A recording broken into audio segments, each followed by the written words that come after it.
Hyderabad traffic కమిషనర్గా అంటే జేసీగా joint కమిషనర్గా చేశారు కదా, ఆ టైంలో యూటర్న్ తీసుకురావడం అన్నీ కూడా మీ మీ హయాంలోనే జరిగినాయి కదా? అంటే జూబ్లీహిల్స్ అది జూబ్లీహిల్స్ మనం దగ్గర, అంతా కొన్ని చేసాము, దగ్గర కొన్ని చోట్ల యూటర్న్స్ పెట్టాం, తార్నాక యూటర్న్స్. దగ్గర క్లోజ్ చేసాము, ఇట్లా రకరకాల కొన్ని చేసాము. అంటే ఇవన్నీ అంతకుముందు కూడా చాలా మంది చేశారు.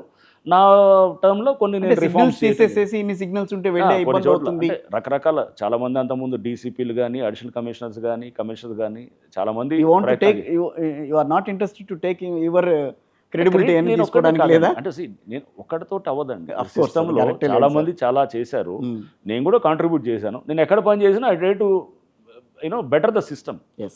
అక్కడ వ్యవస్థల్లో బెటర్ మార్పులు చేయాలి, ప్రజలకి ఫైనల్గా మంచి సిస్టమ్ ఉంది అనేటటువంటి నమ్మకం కలిగించాలి. That is the only intent. ఈ క్యాడర్లోకి వచ్చిన తర్వాత, మీరు ఒక స్టేజ్కి వచ్చిన తర్వాత ప్రతిరోజు కూడా ఒక ఛాలెంజ్ని మీరు తీసుకోవాల్సి వస్తుంది. అవును. ఎక్కడన్నా మీకు బాగా ఇబ్బంది అయిన సిచ్యువేషన్లో, బాగా ఫీల్ అయిన సిచ్యువేషన్ ఏమన్నా ఉందా? ఇబ్బందికరమైన అంటే కనుక ఇదేనండి, నేను చెప్పాను కదా, ఫస్ట్లో కొంత క్లారిటీ లేనప్పుడు కొంత హైడ్రాలోకి వచ్చిన తర్వాతేనా, అంతకుముందు లేదా ఎక్కడ? అంతకుముందు రెగ్యులర్గా వచ్చేటటువంటిది, జాబ్లో వచ్చేటటువంటి దాంట్లో ఉంటుంది. ఇప్పుడు ఎక్కడైనా ఎందుకు వచ్చాను ఈ లైఫ్లోకి, ఈ ఫీల్డ్లోకి ఎందుకు అలా ఏం వచ్చాను? లేదండి. ఇప్పుడు సపోజ్ నేను ఎస్పీ ఖమ్మంగా ఉన్నప్పుడు ఒక ఎన్కౌంటర్ అయింది, పువర్టీ ఎన్కౌంటర్ అని, చాలా ఫేమస్ ఎన్కౌంటర్ అప్పుడు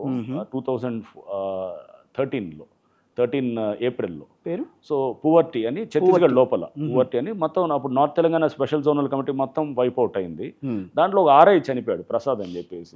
సో అది కొంచెం అప్పుడు ఆ టైంలో చాలా బాధ అనిపించింది అనమాట. అరే ఆ ఆర్ఐ నాకు అందులో బాగా తెలిసిన ఆర్ఐ ఉండేవాడు, ప్రసాద్. అక్కడ నా గ్రేవన్స్లో ఎస్పీగా ఉన్నప్పుడు నా దగ్గర అతను పనిచేస్తుండేవారు, అక్కడ కూడా డిఏసీగా ఉండేవాడు. సో అట్లా మంచి అటాచ్మెంట్. రీజనల్ ఇన్స్పెక్టర్ అతను, డిఎస్ అంటే డెప్యూటీ అసాల్ట్ కమాండర్, అంటే రిజర్వ్ ఇన్స్పెక్టర్. సో అతను ఉండేవారు. సో అట్లా అంటే ఒక్కొక్క దగ్గర ఏదో కొన్ని మనకి కొన్ని మంచి అనుభూతులు ఉంటాయి, కొన్ని బాధ ఉండేటటువంటి ఫీలింగ్స్ కూడా ఉంటాయి.